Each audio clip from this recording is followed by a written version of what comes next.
This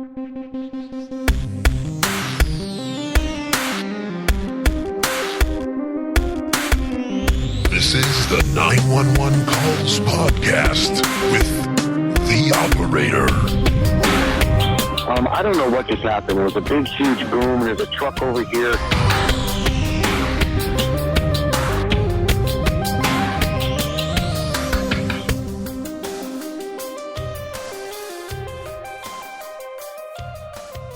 Welcome, Jess.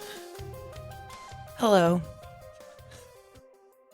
I was trying to be more welcoming in my approach rather than feel.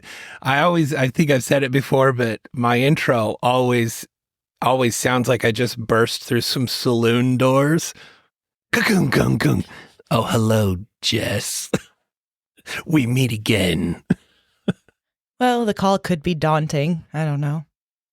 Is this one? Hopefully this is. Yeah. No babies are killed. No babies are, unfortunately, like I'm already off on a bad note because I know people are like, oh, this one's probably saloon related. It's not. There are no saloons in this one, so I apologize.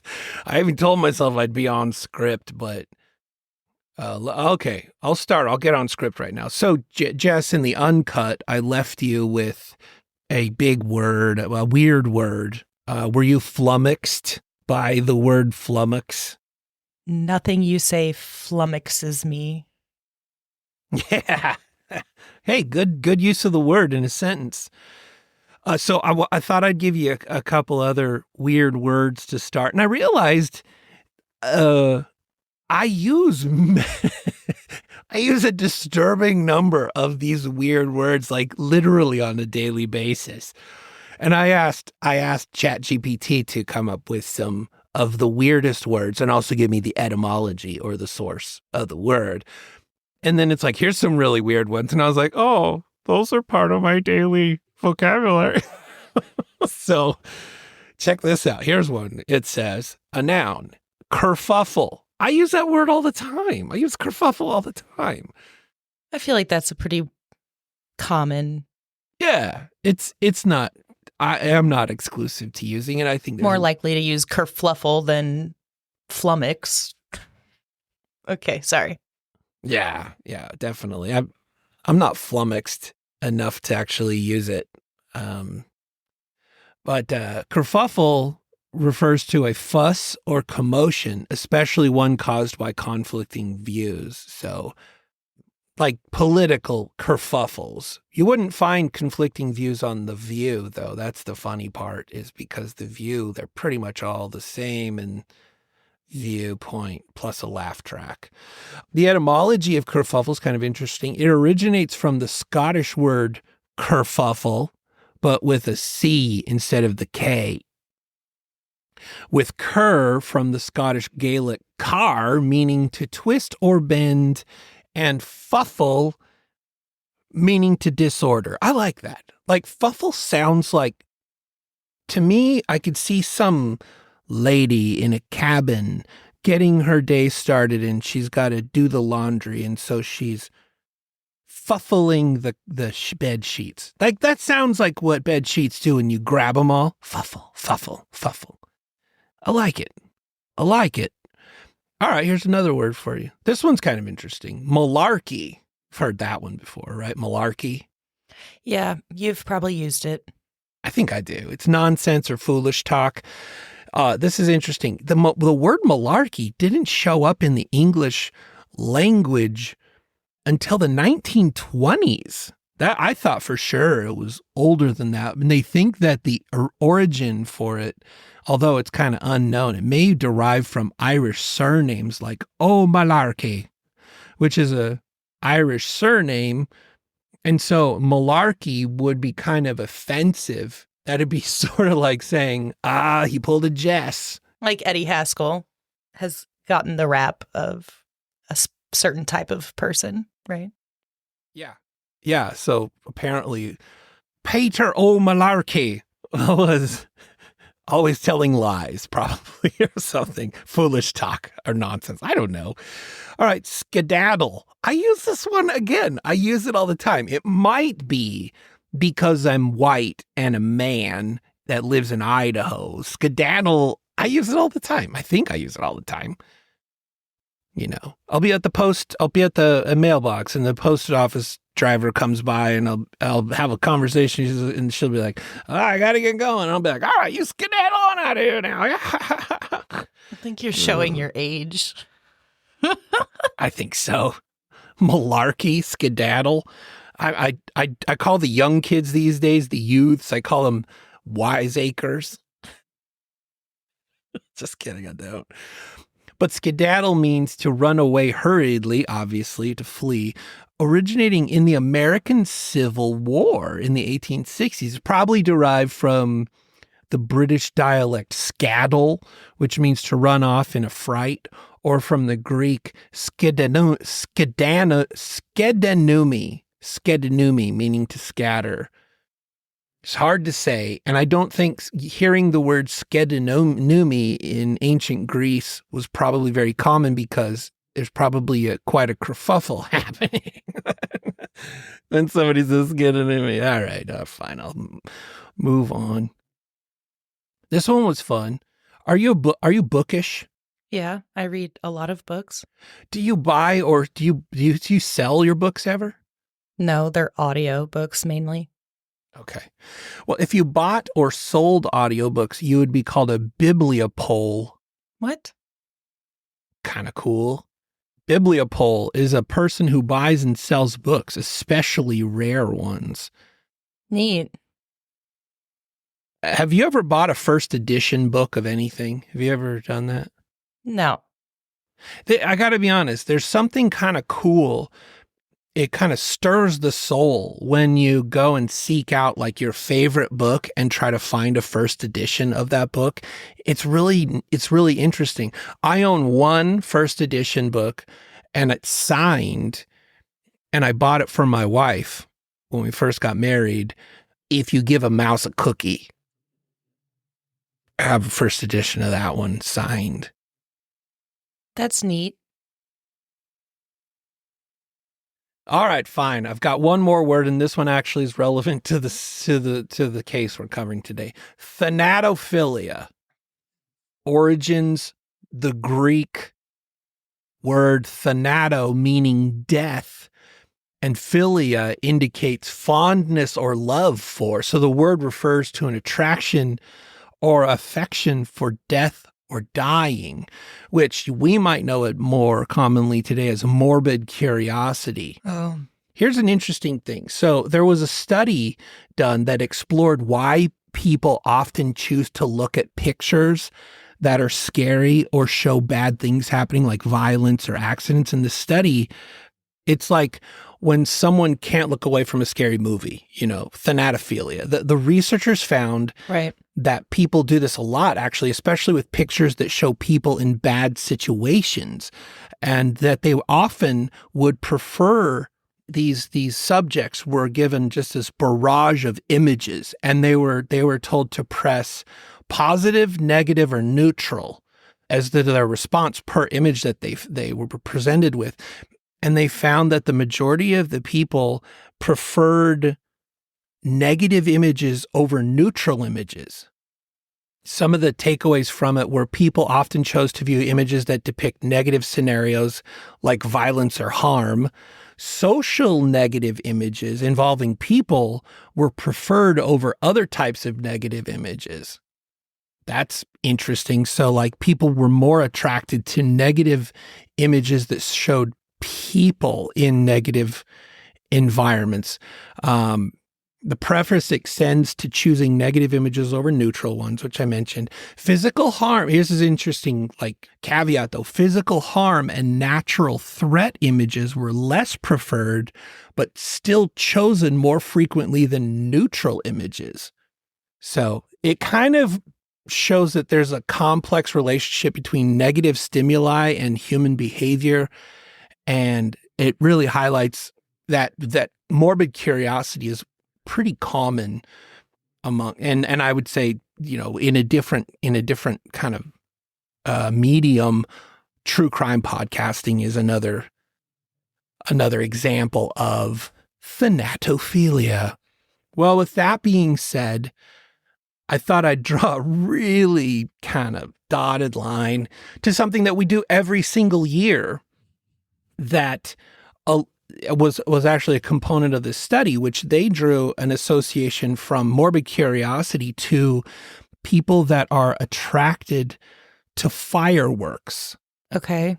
That kind of destructive event or experience was, they bucketed it in there with traumatic morbid curiosity, which is weird because the traumatic pickers, the people that chose morbid imagery and everything, also gravitated toward the act of lighting fireworks or experiencing fireworks.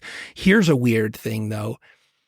Imagery of fireworks, photos of fireworks in the sky, a video of fireworks going off actually didn't attract the morbid curiosity people. They actually found that pictures of fireworks and video of fireworks going off, not in-person experience, had a therapeutic effect and a calming effect as a subject matter for people that leaned more toward positive imagery, which is really weird. Because they're pretty? Maybe. It was weird though, because that's like saying, I like being there when someone's shooting people. I'm interested in that.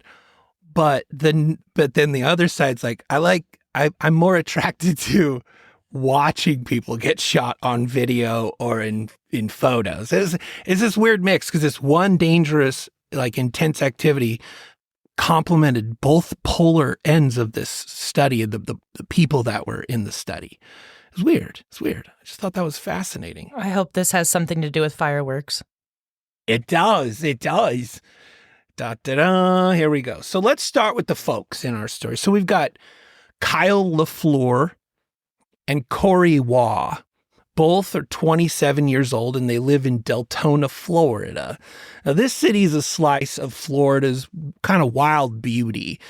They've got rare birds like the scrub jay. You've seen the scrub jay. We all have. Are you going to tell us about it? You can if you want. No, I don't have any research. I don't want to. You're doing great. Okay. I think the scrub jay avoids fireworks. I could go out on a limb and say that confidently. Probably. All right. So now Kyle and Corey, they're like a lot of us. They want to celebrate New Year's Eve with the bang. You know, they're interested in seeing the countdown. Like if you're in Idaho watching the potato drop, or if you're in New York watching someone's ball drop, and then kissing somebody, you know, whoever's nearby. They enjoy the time. So they got their fireworks ready for the big night. And on a seemingly regular evening, they decided to grab a pack of cigarettes. Little did they know it was going to change their lives completely. So their relationship, well, these guys are like good buddies. They're out for a drive. They're probably chatting about their plans for the new year. One of them's probably like, hey, I wonder how crazy the ball's going to drop this year. I mean, will it be as intense as last year? And then the other guy's like, who are you going to turn and kiss during the ball drop part? And the other guy's like, man, I've got so many options. And they probably were just having all that conversation that we all have, you know, just two friends enjoying each other's company with no hint of impending chaos. December 29th, 2019. Just another Saturday night or so, it seems. So Kyle's driving. Corey's in the passenger seat, and the back seat is loaded with fireworks. So as they head to the store, Kyle lights up a cigarette. You can picture it, right? A calm night, a casual drive, nothing out of the ordinary. But then, boom, an explosion right in the truck. And that leads us to our first 911 call. Are you ready for this action? I guess. I guess so. Is your thanatophilia completely peaked here? So peaked. Okay, I think you said, okay, I'm peaked. Let's get into this. This is bound to be explosive. Here we go. 911, where's your emergency? On Newmark Drive, I don't know what just happened. There was a big, huge boom. There's a truck over here. They were yelling, saying we need a tourniquet. I don't know if a gun went off in their car. There's glass all over the road. Okay, did somebody have an accident? Or... Are you okay? Okay, where? I'm calling 911. Where on Newmark are you? Right before, come off of Howland Boulevard. I'm calling right now. Okay. Howland Boulevard. What is your address you're at right now? Okay, is it in front of your house or a little further down? It's a little bit further down. I'm walking down to these people right now. I don't know what's going on. Okay, how far down is it? From my house? 3 houses down. 3 houses down? Okay. Yeah. And what is going on? The vehicle crash into something, or? I'm on with 911 now. Do you know if somebody crashed into something? Some other car just ran away, so. Okay. Okay. Yeah. Tell me what you see. Just tell me what you see. I see a truck with 2 people running around. I don't know what's going on. Okay, can you ask him what's going on for me? I've helped coming. I don't want to walk over there. Some car just stopped, and they took off. So I don't know what's going on. They just sped away. So I don't know if they got shot. I don't know what. I'm on the way. You just hear a loud boom. You're not sure what it was? Yeah. I'm on with 911. Okay. What type of car is in the road? I'm on with 911 now. So on a scale of 1 to 10, where would you rate this caller? Like, let's discuss for a second. Well, I'll give you my impression first. Is at first I was like, yeah, well, you're not that helpful if you're not interested in, getting closer so you can see the detail of what's gone on. And then in my second breath, I was like, I'm just glad he called. I'm glad that, maybe he's actually being smart and being safe. Because he, like he said, he doesn't know what this was. Was this a gang cannon fight? He doesn't know. He doesn't know if they've got tanks. And that's what he heard. He's staying out of harm's way. I was a little critical when I first heard it because I was like, yeah, well, don't call 911 if you don't have any information to provide. But his call triggered the cops to show up. So I don't think the point of calling 911 is to solve the problem. You're just calling to get help. So it's better to call and be cautious. At least you're getting someone to the scene. So I was kind of thinking, oh, why is he not giving her more information? But in the scheme of things, it makes sense. Because what if something else was going to blow? If you saw a car on fire, if someone's not trapped in the car, you're not going to run closer to it. So. Yeah. Right. No point in going to check out what CD player they have inside the burning car. Yeah, good point. That's a good point. It's a good point. I do think I just came up with a great idea, though. This would be kind of cool. Imagine if rather than police cars, we had judge cars. And judge cars are judges in cars. Huh. And basically, based on the call, like you could call, let's say it's not 911, it's like 912. And you call 912, and your job is actually to solve the problem on the phone. And you call, and based on your assessment of the situation and your condemnation of whoever you are calling about, a judge car shows up and instantly convicts the person on scene. That would be have fair representation or whatever. It'd be fun though. So great idea. Yeah, but it satisfies the right to a speedy trial. Great idea, Op. Okay. Okay, I got a better. It's not a judge car. It's one of those drunk bicycle things where everybody's drinking and pedaling a bike to make the car go down the road. The judge is driving it, and then there's 12 people that are pedaling it, and that's the jury. And so you could actually have a trial right there on the spot. I kind of like it. Okay. All right. Well, let me paint a picture for you. I have another call. So far, though, we got 2 guys, a truck, huge explosion inside of the truck. Can you guess what ended up being missing in that truck after the explosion? The fireworks? Ads. There were no ads going off inside of the truck because it had hurt the radio. But I don't want you to feel like we're bereft of ads, because here are some, because we gotta pay the bills. I normally look at the time, and I didn't. And anyway. All right. Right over the threshold, lady. Right over the threshold. All right, gotta pay the bills. All right, we're back from the riveting advertisements that sponsor this show. If you're wondering why they sponsor, Me too. so are we. But bless their hearts for doing so.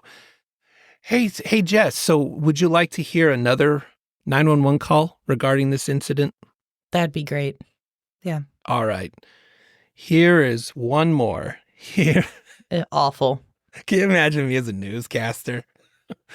We're going to go to someone that's on a sidewalk and he's got 2 eyes. Let's see what they have to say. Hold on, I've got a visitor. Sorry, they couldn't get the giant bottle of Elmer's washable clear glue open. Are they making slime? Are you making slime? Why is your hair colored pink? Nora put marker in it. It's fine. It's fine. Mom lets us do it. Bye, girls. She put marker in her hair. Oh, no. Hey, good luck. Love you. We better hurry up. She's... Oh, my gosh, her hair was pink. My wife's not home. I'm in so much trouble right now. It's washable marker. I hope so. I'd be more worried about the slime, to be honest. Yeah, I don't know if they're well versed with making slime. I guess we'll find out. I haven't been in the house yet tonight. Today I'm a little scared. Okay, sorry. Next call. All right, here's the call. 911, where's your emergency? What city? Daytona, Florida. And what's your nearest street on the corner to Newmark? I'm in the middle of Newmark. Are you close to Humphreys? Alright, where was I? Are you close to Humphrey Boulevard? Okay, yes, sir. I have the address. I just need to verify intersection. I know, man. I don't have a nearest. I'm on the Cito. Is the nearest intersection? I got you. Newmark. Okay, what's going on there? There was an explosion. What do you mean an explosion? I'm not What sure. happened? I can't explain. Yes. Here. Here's the sun again. Wait, is someone hurt? Okay, what exploded, sir? Hello, sir? Hello, sir?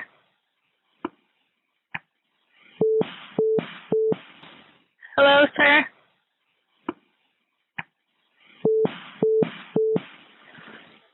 Hello? Hello, sir? I need a fax, bro. Hello? Is someone injured? Yes. We have a major injury. We need you here now. There was an explosion. That's all I can tell you. There was a hand gone. I can't tell you what exploded. There's something that exploded. There wasn't anything up.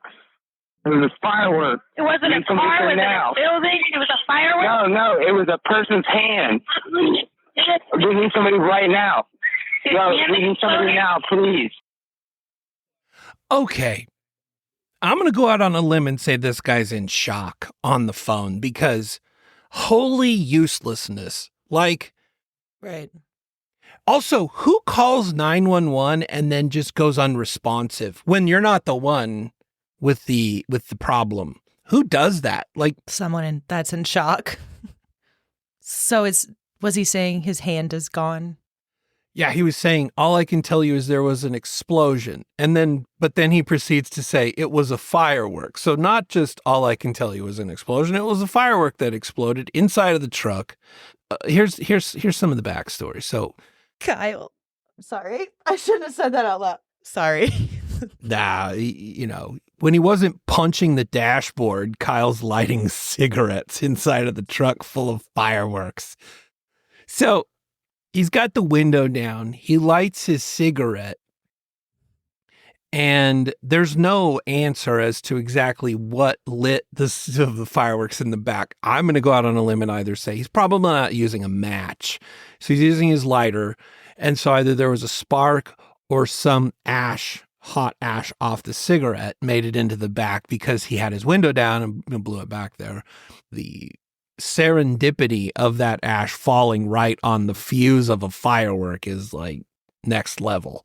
But so the explosion wasn't just a loud noise, it was a firework. Explosion? Explosion. That sounded naughty. You shouldn't have explosions. Try that again. The explosion. Good job. Wasn't just a loud noise. It was a firework, as we've kind of surmised, in Corey's hand. So imagine the chaos, glass shattering, screams, a desperate call for a tourniquet. People nearby rush to help, and the 911 calls start pouring in. Descriptions of the scene paint a picture of absolute panic. Corey's hand is severely injured, and Kyle's disoriented. Because again, you got to remember, was he just in shock? Was this shock plus Monster Energy drinks? Was this shock plus like pent up rage about whatever happened with his girlfriend earlier that day? Or was it shock plus the percussion blast of all the fireworks in the truck? I'm going to go out on a limb and say he was like concussed into oblivion. So he's making this call, can't hear out of his left ear. Damn it, Kyle. Okay, so the freaking Kyle, they're both messed up. So now in most true crime stories, there's a perpetrator with a sentence. But in this case, it's different. There's no criminal act. There's no real foul play. I mean, Kyle lit all the fireworks on fire, and somehow the one that was in Corey's hand got lit on fire.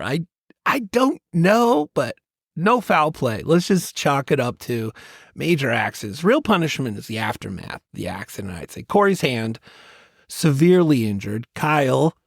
It just makes you wonder, how old were they again? I don't remember. 27. Oh. Well, they say men don't ever really grow up, so. Yeah. I don't know. 27. Yeah, so he's traumatized. Kyle's traumatized, he's disoriented. Law enforcement's showing up just to make sure that they, guide ambulance there. And there's nobody to arrest. So the aftermath's kind of heart-wrenching. Corey, who had his life on track, buying his first home, leading operations at the family business, now he's facing a life-changing reality. His injuries are severe. He's got a hand that almost was entirely lost. He's got ear damage. He's got burns. And despite the controversy that kind of flared up around how exactly the firework was lit, one fact remains: Corey's life is forever altered. So his dad, Brian, sets up a GoFundMe page trying to raise funds for the medical bills. They end up generating $5,000 toward a $100,000 goal.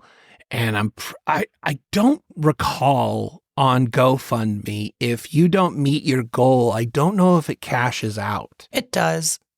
I think it does. Yeah. Well-intentioned people. Does it? Okay. Yeah, so this is a tough journey, though, that they're undergoing because they're far from the goal. Corey undergoes multiple surgeries, and there's talk of amputation. Brian, once an enthusiast, now as a father, rightly so, turns his back on fireworks. Hopefully they quit smoking too. You would think that that would be part and parcel with, the change, but Sorry, that's inappropriate, but it does. Nobody wants that in their life to live mangled and have to learn to use their hand or arm again or whatever. yeah.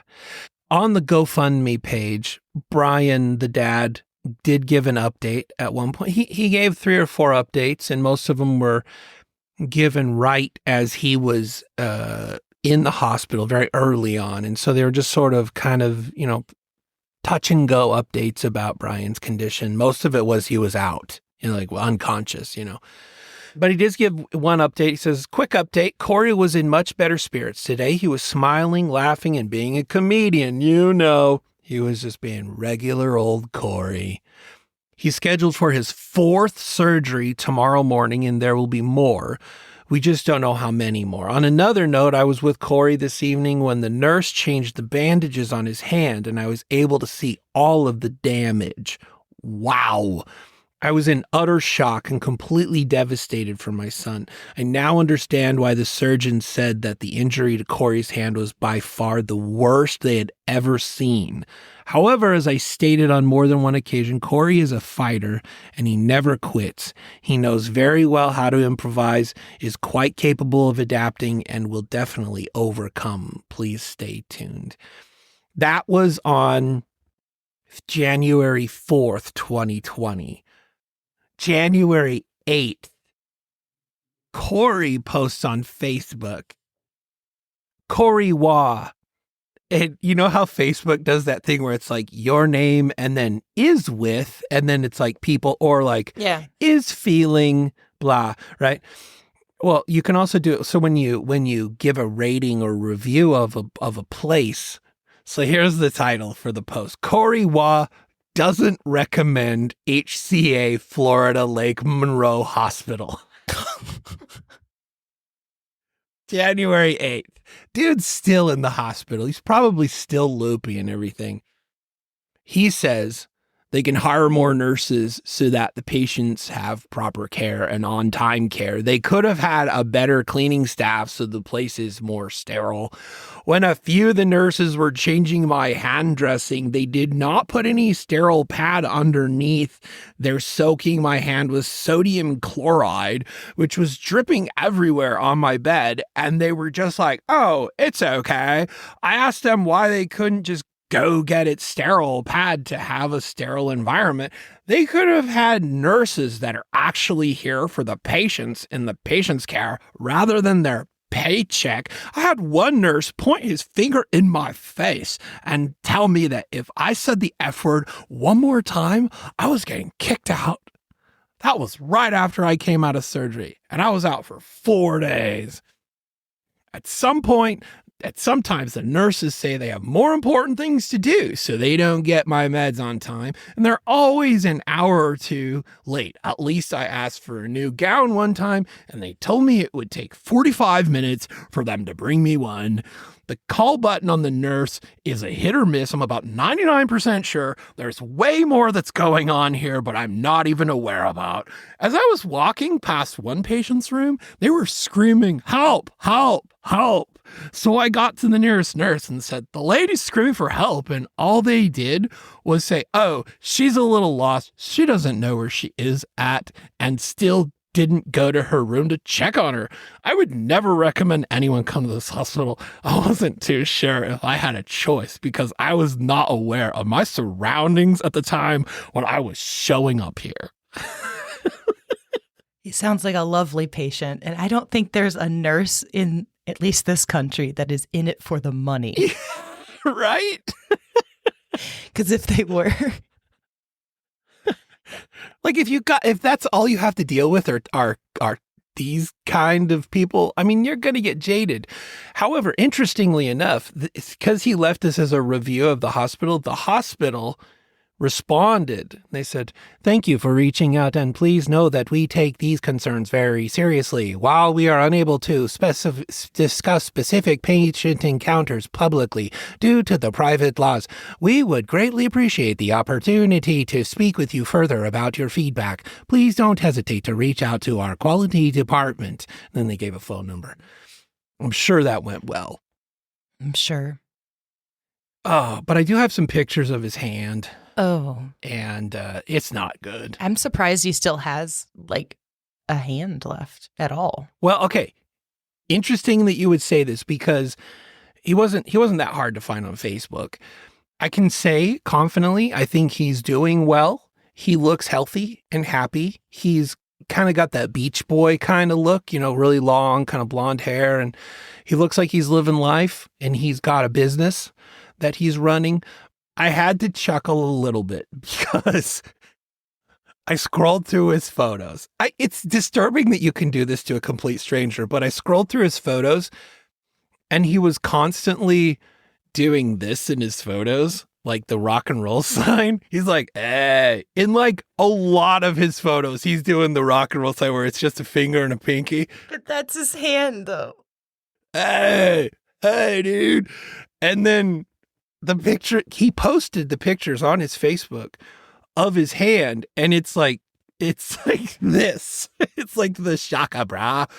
Like, he lost everything except for like a nub of his pinky and his thumb. And I'm not laughing about that. I'm just laughing at the correlation between, you see years of him doing this like A pose, and then it goes instantly to the same hand pose, but like stitches and blood. It's ironic. Crazy. Also, it's really interesting how often he posted things like, he posted pictures of his hand and there are like no comments on it. So if you know Corey Waugh, be a better friend.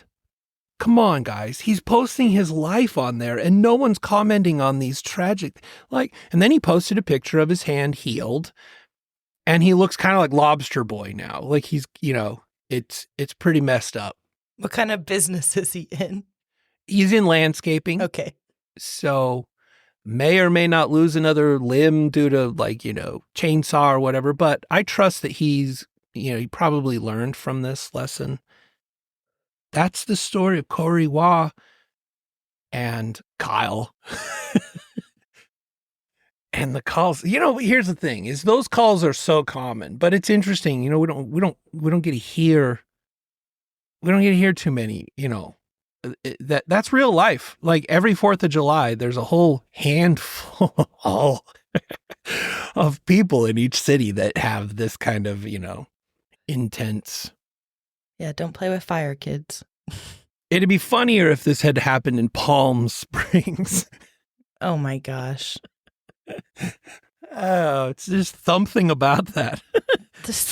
Justin in the back door said, it's more like handscaping. Handscaping. Seriously, he missed opportunity. Okay. If he doesn't change his business name. I agree. All right. Well, I do have a happy ending if you'd like to hear it. I'm good. Again, needs no introduction. Yeah, you're good. We just run the music. All right. Happy ending. All right. This one's kind of funny. This one's kind of funny. Doesn't need any introduction. It's just here to lift your spirits at the end of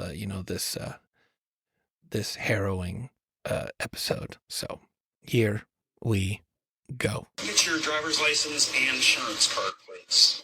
Under Ohio State law, you can only pull me over for testing if there is another offense to get the Well, I've done this 20 years, and you're wrong. Just so you know, also walking up to a woman's car, you're lucky I didn't have my pepper spray on me. Scared the ever living shit out of me as a You would woman. not, if you weren't going through emails, Sir, you would probably be I'm not more observant. trying I've made over 7,000 traffic Sir, stops, I and I've understand never been that. pepper sprayed. I understand that, sir, but I'm telling you, as a woman, you made me feel unsafe. I'm a public safety I official, ma'am. understand that. You're not listening because you're seeing this through the eyes of me trying to get out of a ticket, which I'm not. I am letting you know, as somebody who pays your salary. No, I'm no longer going to listen to you. Sir, We're I'm done. trying to tell you We are so done. that you can do your job better. I've done my job I would've- 20 years I in protecting get the that. public from you reading your emails while you drive your car. Stupid games. Like, I hate this so much. Like, my lunchtime is imbued with cops episodes, and this is so common for people to be like, I know my rights. And they're like, uh-huh. And like the patience that a lot of police have for absolute inane human being in their knowledge or lack thereof is amazing. But this is so common. She's like, I know my rights. And you don't know your rights. You were actually violating. And here's what kills me is in these cases where, like, she's on her phone. That's why he pulled her over. She was on her phone. That in that state's illegal. So, she's looking at a ticket, but she's making it worse because she's trying to say she knows her rights and everything. And I'm not saying you shouldn't state, if you know your rights, that you go for it.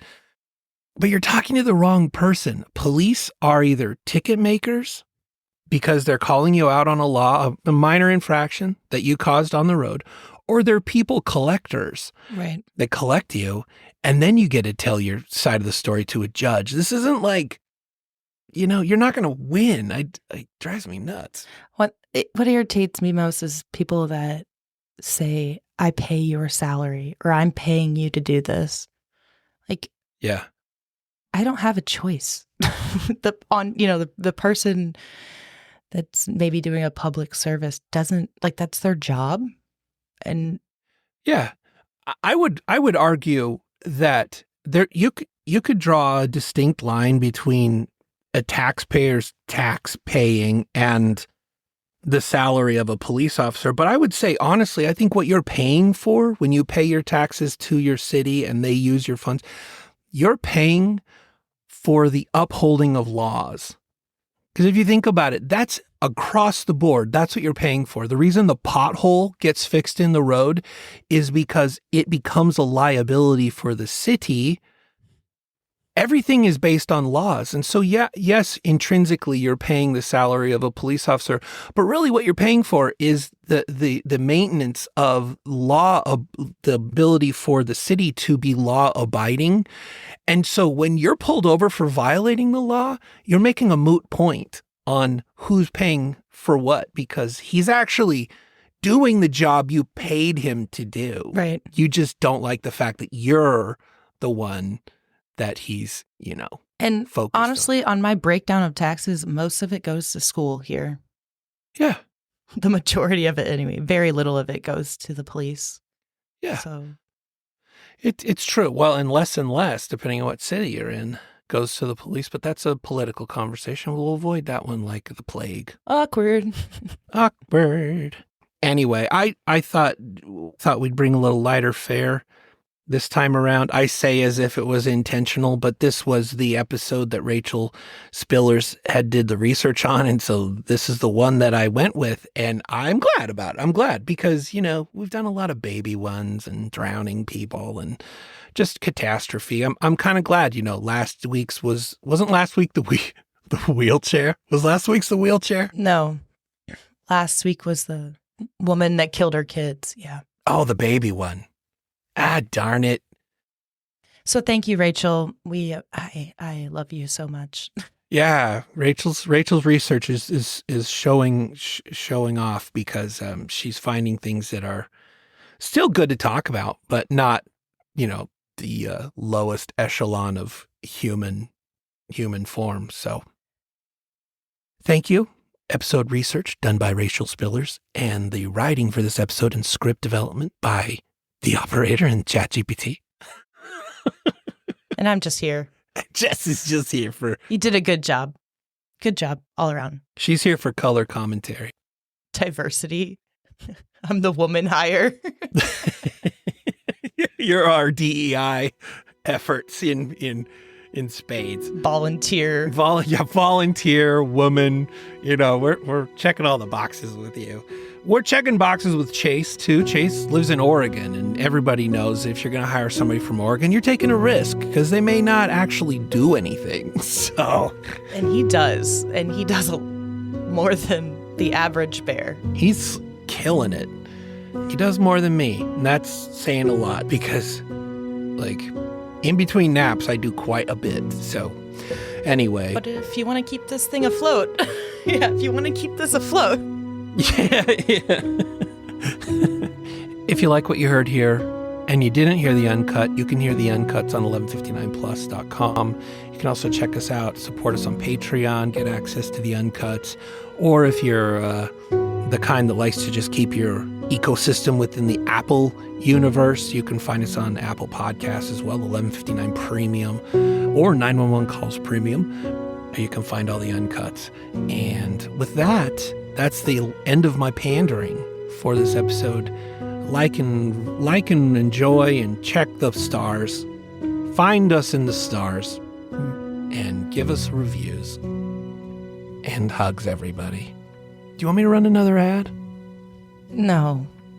Bye. Okay, bye. All right.